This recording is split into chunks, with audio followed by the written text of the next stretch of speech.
सादरीकरण या भक्तिगीताचं आणि त्यांना साथ सुद्धा सोहम आणि आदित्य दादांनी खूप छान दिली. तुमच्या तिघांचेही आभार. खरंच देव माझा विठू सावळा, हा पांडुरंग आपला किती लाडका आहे नाही का. हा खरं तर हरी आहे, देव आहे, पण आपण त्याला एकेरी विठू म्हणतो.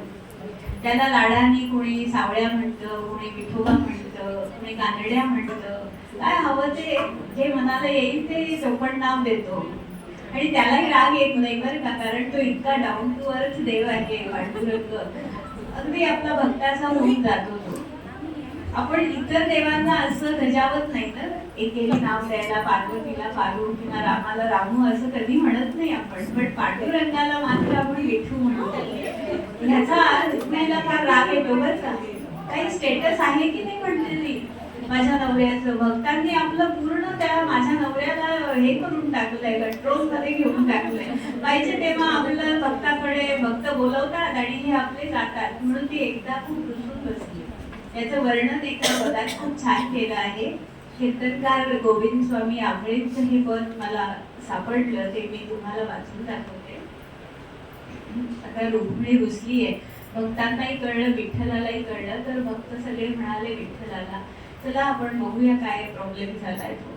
तर सगळे म्हणतात सावळ्या हरी ऐकूया तरी काय झालं रुसायला, रखुमाई रुसली कोपऱ्यात बसली चला जाऊ पुसायला. मग ते आले रुक्मिणीकडे. रुक्माई म्हणते फुगवून गाल, भक्तांच्या चालीवर तुमचा ताल. त्या भक्तांघरी काय ठेवलंय उत्सुट घुसायला, रखुमाई रुसली कोपऱ्यात बसली चला जाऊ पुसायला.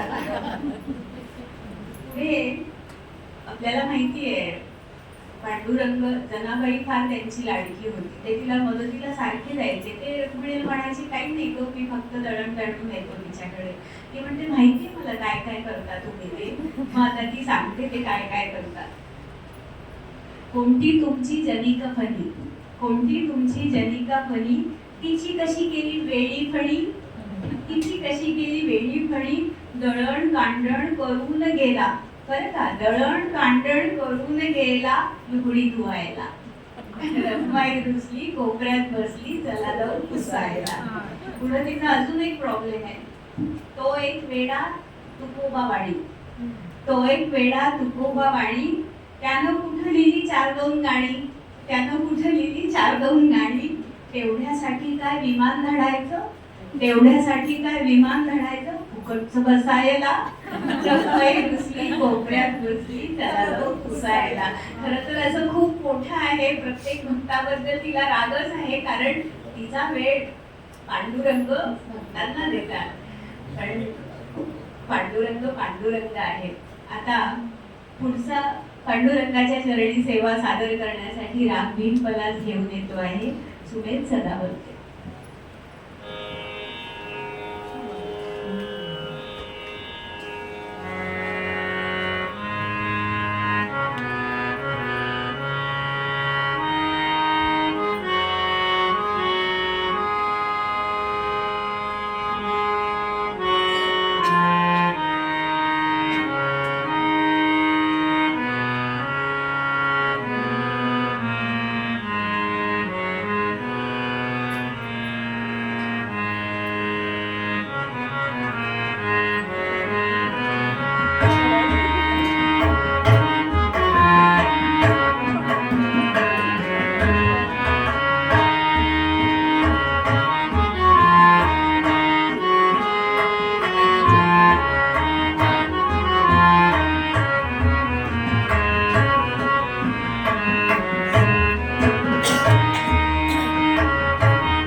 चिमणीची बोटे इतकी सडाईपणे पेटीवर सुरेल सुमर उमटवतायत. हा मला वाटतं त्याचा चौथा सादरीकरण आहे आतापर्यंत. राग भीमपलास हा शृंगार आणि भक्तीची अभिव्यक्ती करणारा राग आहे. काही थाटातला ओढव संपूर्ण जातीचा वादी म आणि समाधीचा असलेला हा राग. अनेक भक्तिगीतं आणि भावगीतं या रागात गाजलेली आहेत. उदाहरणार्थ अमृताहुनी गोड नाम तुझे देवा, इंद्रायणी काठी, जय देवी वागेश्वरी ही भीमपलास मधलीच गाणी आहेत. आणि भावगीतात म्हणाल तर तुला पाहते रे तुला पाहते, तुझा गळा माझा गळा ही आपली आवडीची गाणी भीमपलासची आहेत. आता याच रागातली सर्जन सादर करण्यासाठी मी आपल्या लाडक्या बिबट्याला इथे बोलवते. राजस हा इतका गोड आमचा गुरुबंधू आहे हे राजस.